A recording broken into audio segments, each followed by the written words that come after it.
Good morning students.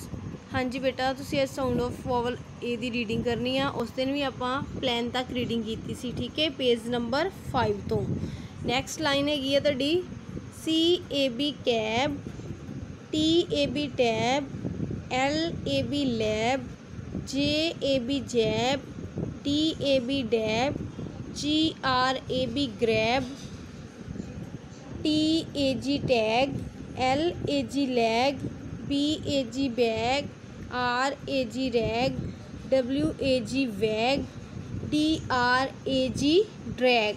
ठीक है बेटा, जेड़ा जी नाल वर्ड है उन्होंने तुसी ग ना बोलना है, ठीक है। जी वाला जेड़ा भी वर्ड होवे उन्होंने ग दी आवाज़ देनी आ, जेड़ा सी नाल कोई भी वर्ड है उन्होंने क दी आवाज़ देनी आ। सारे बच्चों ने इस चीज़ का ध्यान रखना है। W वाला व दी आवाज़ होनी आ।